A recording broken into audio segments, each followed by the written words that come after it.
From the Victory Studios in downtown Little Rock, this is Capitol View with your host, Jesse Tenor.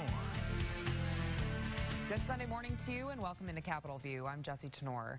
The fight over keeping Arkansas schools safe takes on a new argument this week. We'll show you what happened when lawmakers heard from a controversial researcher who says teachers should be armed. And I'll be joined by the Democratic candidate hoping to replace Secretary of State Mark Martin. But we begin with a look at some major developments coming out of our nation's capital this week. Joining us from Washington is Capitol View's Drew Petromo. Drew, welcome back. Hey, thanks for having me, Jesse. Yeah, so, you guys had a very busy week in the nation's capital, even by today's standards. Let's first start with President Trump nominating D.C. Circuit Judge Brett Kavanaugh for the Supreme Court. We'll get into the reaction from Arkansas senators in a moment, but first, kind of help me run down his path to confirmation. It's likely going to be a very tight vote, right?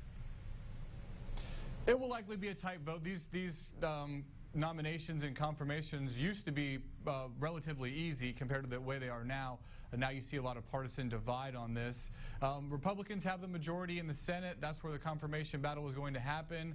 It's hard to see that it doesn't end up going through, especially since there are going to be some red state senators that are up for re-election this fall looking to win over some conservative-minded voters and might then crossing over and voting for this justice might be a pretty appealing feature. Those we're hearing from both Senators John Boozman and Tom Cotton on Kavanaugh. Here's some of what they had to say this week. I think we should always be looking for Supreme Court justices who recognize that their job is to apply and interpret the law, not to make the law. I suspect that's the kind of judge that Justice Kavanaugh would be. He's really unique in the sense he's literally a guy that has millions of documents attributed to him. And so at the end of the day, I think we'll be in a situation where the Senate and the public really do know a lot about this individual, and right now I'm pleased with the pick. Boozman raises an interesting point here on Brett Kavanaugh's paper trail. He does have even some Arkansas ties, working on the Whitewater investigation in the 90s, the investigation into Vince Foster's suicide, and the Star Report into the Clinton-Lewinsky affair. We know conservatives are publicly enthusiastic about this pick, but are there fears about Kavanaugh being tougher to confirm than the other finalists? Well, there has been some reporting that even Senator Tom Cotton had advised the White House that gently nudge them in a direction of one of the other finalists for the pick. And there's been also some reporting that Senate Majority Leader Mitch McConnell had said that two of the other four finalists, not including Kavanaugh, would be easier to confirm. But, speaking with Senator Cotton this week, he had nothing but nice things to say. Again, that was publicly about Judge Kavanaugh. And as I said earlier, he not only has some appeal, he would not only have some appeal to red state, more moderate Democratic senators, but he is, a star in Republican legal circles and think tanks here in D.C. and really respected as a conservative legal mind throughout the country. It's really hard to see how his nomination would end up going down in flames. Switching gears here a little bit, we got new news in the Mueller investigation on Friday when the special counsel indicted a dozen Russian intelligence agents for hacking the DNC and the Clinton campaign in 2016. There's obviously still a long way to go here in the probe, but what do we know right now? Well, we know about these indictments of these 12 individuals. One of the more interesting things is reading through the indictment, you see that what's alleged is that they actually stole voter information from election supervisors and then used that to try to influence the election. That's going to be concerning to both Democrats and Republicans. What you also have is, and I think the Trump administration will likely point this out, is at this point, and according to these indictments, there are no Americans that knowingly played a part, in this effort. So you have some serious allegations. Of course, these are Russian nationals that are going to be extremely difficult to prosecute because you're not going to be able to get them over here in order to get them into American court. But I think, for the Mueller investigation, this is important for them to show that, look, they are finding things out. They are trying to hold people accountable for what happened in the 2016 election. So far, this doesn't include any further indictments of Americans or allegations that the president or members of his campaign team colluded with the Russians in this effort. But, as Mr. Rosenstein said, the investigation does continue. And Drew, that announcement came down while President Trump was in Europe. Over the last few days, we saw him berate the leaders of some of our closest allies to their faces. He's now headed to Finland, where he'll meet with Vladimir Putin one-on-one. A lot of lawmakers are saying in light of the indictments, that meeting shouldn't happen. Yeah, you've heard that from some Democrats is what I've seen so far. I've also heard from Republicans who are not too hopeful about the outcome of this meeting with Vladimir Putin. Talked with John Kennedy, a Republican senator from Louisiana this week. We also heard from Senator Bob Corker, who's from Tennessee. He's retiring, so feels a little bit more liberty these days to kind of speak his mind. He has been extremely critical of the way the president has talked to NATO allies and of this upcoming meeting with Vladimir Putin, really concerned that there may be some capitulation to Putin while at the same time leaving NATO allies with this negativity. These calls are coming now after we hear about these indictments. You have to see what the president is going to do with this meeting, but from the Trump administration, the president seems to think this is going to be a pretty valuable meeting, having the time to meet one-on-one with Vladimir Putin to be able to bring up some of the issues that they disagree on. He says he's going to bring up election meddling and also trying to forge a path forward where there can be some sort of a cooperation and things like what's happening in the Middle East and Syria to try to avoid a further escalation of tensions there. The president says he sees an avenue for progress. The majority of elected lawmakers here on Capitol Hill are pretty negative about that possibility. Yeah, I guess we'll see what happens with that. And we saw a vote on Capitol Hill this week that raised some eyebrows, an issue that will have a big effect right here in Arkansas. The House and Senate passed a resolution which was only symbolic, pushing the president to get congressional approval before slapping tariffs on allies. This vote comes as the U.S. Chamber of Commerce estimates that Arkansas will take a $340 million hit from recent tariffs, and then, soybean prices are already falling sharply. We talked about tariffs last month. Do you sense Congress might take further steps beyond a symbolic vote at this point as the trade war ramps up? I think that's the big question. Does the trade war ramp up? At this point, you have a pretty healthy economy, and the tariffs and what's being affected right now is a relatively small part of a much larger, healthy economy. So while there are some sectors, soybeans being one of them, that are being impacted, more broadly, the economy, the American economy is in good standing right now. And I think as long as that continues, you're going to have some Republicans who control Congress right now that are going to be pretty hesitant to cross the president in a public way, especially so close to the midterm elections. The key factor will be if these tensions continue to escalate and one round of tariff gets retaliated against, and we start to get to a point where it actually is impacting a broad sector of the economy. As these lawmakers go back to their districts and hear from more and more people that say they're being impacted by these tariffs negatively, then you could have some kind of action. But right now, I just don't think we're at a point where it's at a significant enough level and there's enough pain being felt that any Republican lawmakers want to take the risk of publicly crossing the president. All right, yeah, I mean, we keep saying there's a lot to look for, coming up to November, but it may be more interesting to see what happens after that. Drew, thanks for joining us from Washington again. Always great to be on. Thanks, Jesse.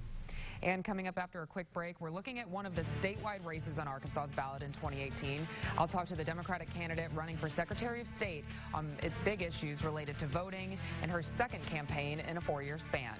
You're watching Capitol View on Sunday morning. Interstate Battery has a battery for your every need. Our friendly, knowledgeable staff is located at 2020 Land Trip Road, right off 167 and 67 in Sherwin. Interstate Battery, every battery for every need. Do you mind stepping out of the vehicle? You go after my daughter? Family is off limits. Cops investigating cops is dangerous business. Got the entire NYPD watching. You really want to cross that line? I'm just getting started. New Shades of Blue, tonight on NBC. Any department who places billing above care will be terminated. Let's be doctors again. They're not going to let you just help people. So let's help as many as we can before they figure us out. Is celebrating 43 years serving the River Valley in Central Arkansas. Come celebrate with huge savings on 2018 Buick Encores with up to $7,000 off, or huge savings on the fuel-efficient 2018 GMC Terrain, averaging 30 miles per gallon with up to $8,000 off. If you're in the market for the #1 truck on the road, save up to $15,000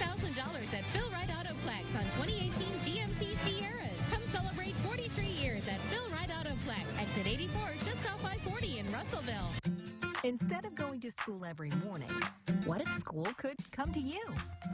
Because learning happens anywhere and everywhere. K-12 powered schools provide a tuition-free, full-time, online public school education taught by state-licensed teachers. It's public school at home. K-12's curriculum is designed to engage students, to challenge them. So visit K12.com today. Tuition-free in Arkansas. Everything must go sale at Family Leisure. Huge discount store-wide. Beat the price increase. All remaining pools priced to move. Save thousands on DIY. Pool specials. Patio furniture save up to 60%. Spas from $17.99. Everything must go. Going on now at Family Leisure. You're watching Capitol View. Sunday morning talk focused on the political scene in Arkansas.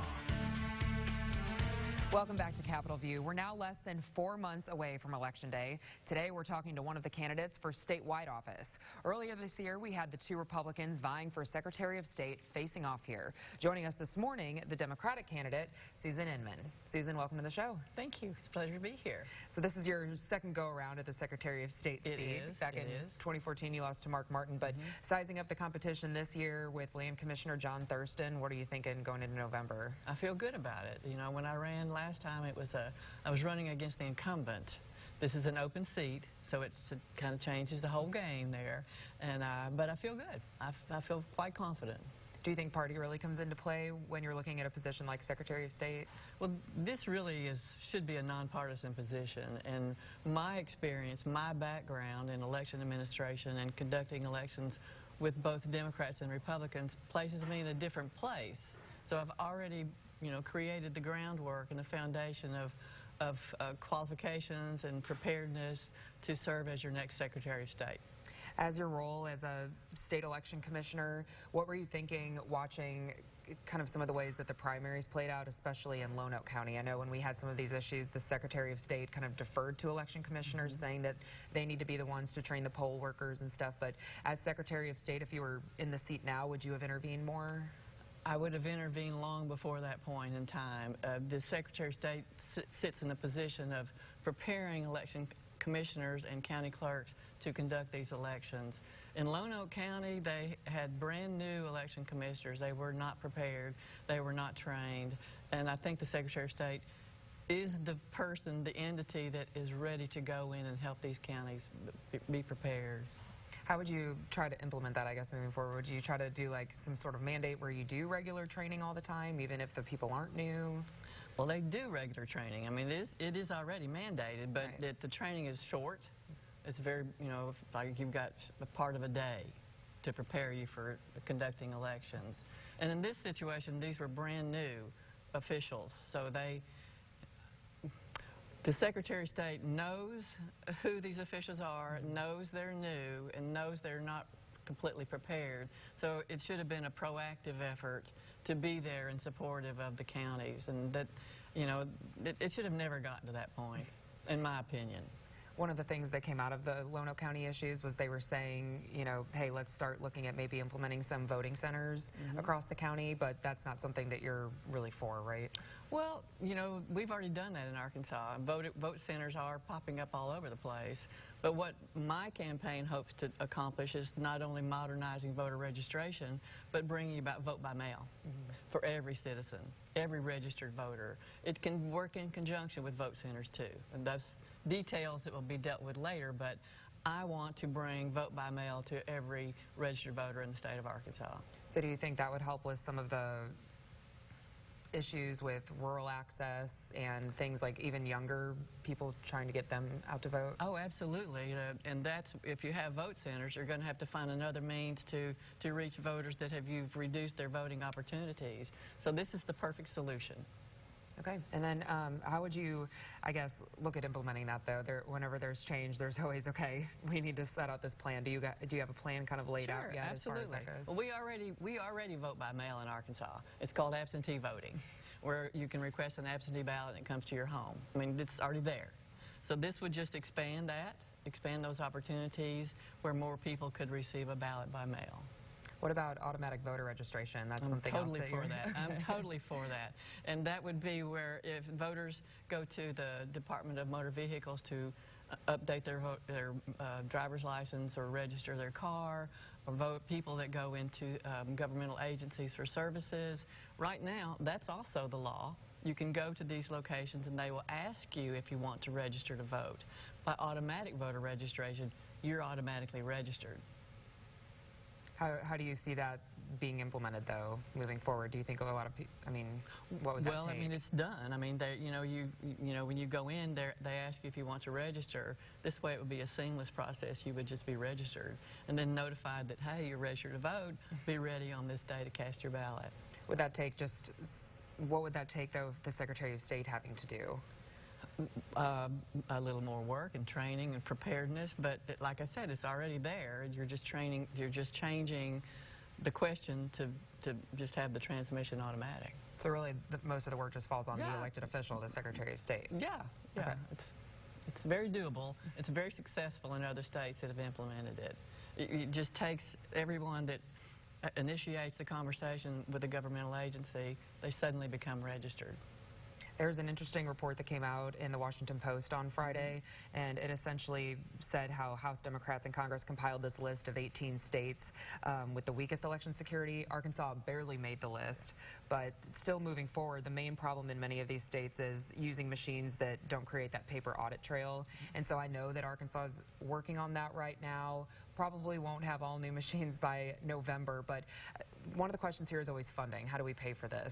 Do you have a solution to that? Well, let me back to your first part of your question. We do have a paper backup in all of our voting equipment even now. And we are moving to newer equipment that also has a paper backup. Having vote by mail, you're going to have more paper backup, and you would eliminate the use of machines for actual voting. You'll still have machines for tabulating. So the current Secretary of State is trying to implement as much as possible before his term is ended to get new equipment to the counties. We will work on continuing that effort upon my success, as well as implementing the vote-by-mail process. Okay. And then one of the other issues, just besides voting, will be redistricting. One of the things I wanted to ask you about that is both Democrats and Republicans nationwide are guilty of this partisan gerrymandering. So first off, you can be honest here, do you see that happening in Arkansas? Well, currently, there's a three-member board, the Board of Apportionment, that does the redistricting in Arkansas, and it consists of the governor, the attorney general, and the secretary of state. Those are partisan offices. I think it's incumbent upon, if it remains those partisan offices, that we have someone at the table that has experience in elections, election administration, voting, understanding the process, to bring a perspective to the table of ensuring that everybody the lines are drawn where it's a balanced and fair. You don't split up your communities. But there is a movement afoot to take it out of the hands of the partisan body to a nonpartisan, more citizen-based board, and I'm totally supportive of that. And then your opponent's against that, so I guess that's how some voters can draw a comparison. Exactly. How do you think that would look, though? One of his critiques was saying, there's no such thing as a, nonpartisan really or an independent commission because somebody is always doing the selecting. So what do you see as maybe the perfect solution here? If there is one. Well, I'll argue that because I do think there's a way to bring in a nonpartisan body to actually serve all the citizens. If you have different voices, you get a better picture and preparedness and service for the people that you're drawing the boundaries. You said you didn't want to split up communities. Would you draw literally around county lines? Is that what you would like to do? Well, that would be nice if you could do that, but that's not, you really can't do that in many areas because of just the geography and the number of people within an area. But if you split a community, and then you have a line that encompasses a larger community, you have totally shut down the voices of the people in that smaller area. So it needs to be looked upon as a balance, a sharing of each of those community interests so they'll all have a voice. Something else that you disagree with your opponent on is voter ID, and supporters of it said, hey, let's look at the May primary. There really wasn't a lot of issues with it. How do you see it playing out in November? Well, we have a law right now. Voter ID is on the books. And there is a ballot initiative in November that will write it into our Constitution, photo ID, to cast a ballot. I'll let the people say what they will. I mean, it's up to the people. But vote by mail, as it is right now, if you vote by mail, absentee, you have to return a photocopy of your ID with your ballot. It would be no different under my plan. You would have to return a photocopy of your ID with your ballot. That ensures that it is you that is casting that ballot, that you sat in your living room or your dining room and looked at and studied before you sent it back. Okay.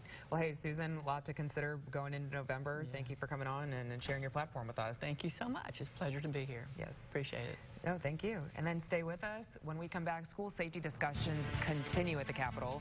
We'll show you what happened when a controversial analyst told lawmakers that teachers should carry guns and why opponents left the hearing angry. You're watching Capitol View on Sunday morning. Did you know that minorities are 1.4 times more likely to be obese?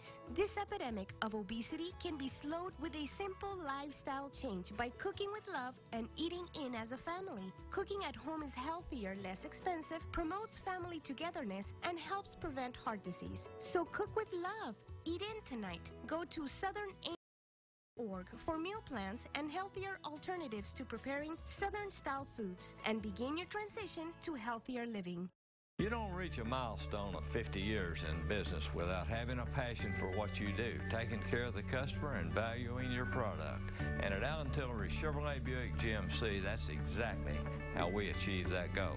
Hi, I'm Allen Tillery. For over 50 years, the car business has been in my blood, and it runs through the whole family. We want to take care of you, be it service, state-of-the-art body shop, or your next vehicle. So come join the Allen Tillery family. That's Allen Tillery Auto in Hot Springs. Bad Boy Motors is the leader that rises and stands to outperform and outlast all of its competition with one singular goal in mind: deliver the most powerful, durable, most comfortable zero-turn mower in the world. Make your country Bad Boy Country. A lot of people don't know that we're a family-owned jewelry store, but Cecil's has been here since 1975. And we have worked very hard to keep this reputation alive and well and build upon it.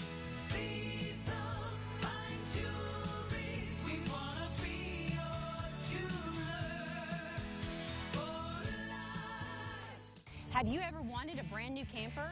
Hi, I'm Misty Gibson for John Gibson Auto Sales, and we are an official Gulfstream camper dealer. Whether you have good credit, bad credit, or no credit, we will finance your brand new Gulfstream camper. We also have a large selection of used campers, cars, trucks, SUVs, motorcycles, ATVs, performance trailers, and boats.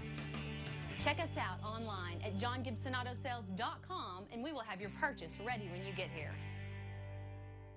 If you're behind on your mortgage payments, being threatened with foreclosure, have been denied a loan modification, or been the victim of a predatory loan, it's critical that you call Homeowners Relief Line now. New laws are in effect that may save your home. You're watching View, Sunday morning talk focused on the political scene in Arkansas. Welcome back to Capitol View. Guns in schools continue to be the target of controversy here in the natural state. The topic of arming teachers came up twice this week, from an annual conference to the state capitol, where 3 pro-gun advocates were invited to testify. The other side, who signed up but in the end were not given the chance to speak, hope that doesn't mean lawmakers' minds are already made up. We can always get better. A keynote speaker at the annual Arkansas Safe Schools Conference gave educators and law enforcement a lot of ideas. One, a school resource officer on each of the state's 1,053 campuses. That SRO must have a high school mainly, and he needs to run to the middle school. Like, how fast is he really going to get there? It's probably going to be over by the time he gets there. Carly Posey knows how precious time is during an active shooter situation. 2 of her children narrowly survived Sandy Hook. We all can be preventers. But Posey did not advocate for arming teachers and staff. Others did during a committee meeting at the state capitol. They don't know who they have to go after first. The Arkansas School Safety Commission recommends an armed presence on every campus.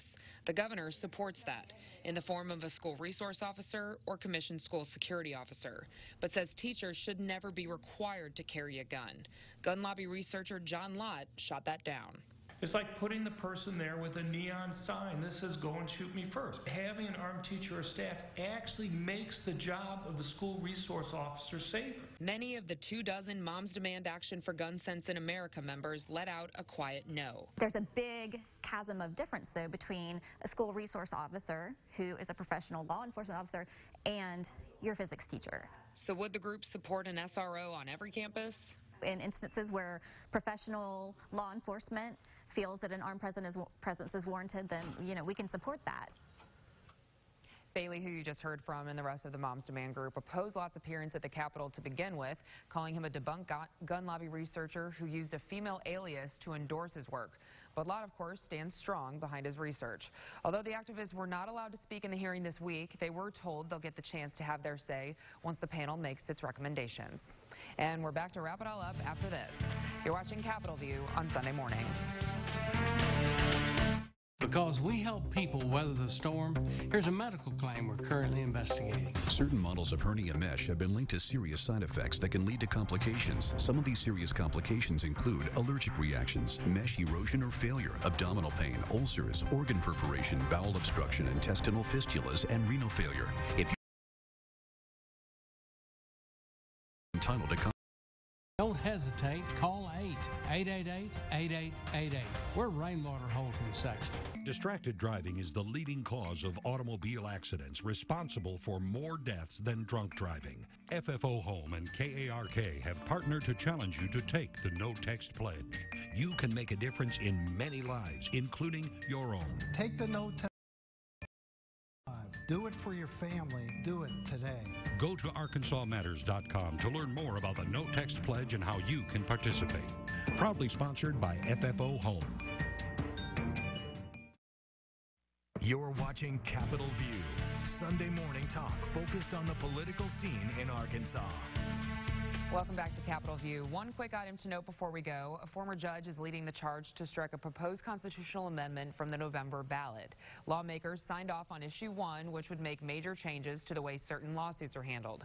Among them, it would cap damages in things like medical malpractice and nursing home negligence cases, and also limit attorney's fees in these kind of cases. Supporters say it'll cut down on frivolous lawsuits, but opponents argue it would limit the value of life and that it violates the state constitution. They're pushing to have it tossed off the ballot. The state Supreme Court will likely make the final call. And we're off next week, but join us again July 29th when we discuss both sides of Issue 1. Until then, we want to know all of your thoughts on the issues we discussed during Capitol View, among the many others affecting our state. So just make sure you keep using the hashtag MyCapitolView on Twitter and Facebook, both during and after the show, so we can continue the conversation together. Enjoy the rest of your weekend.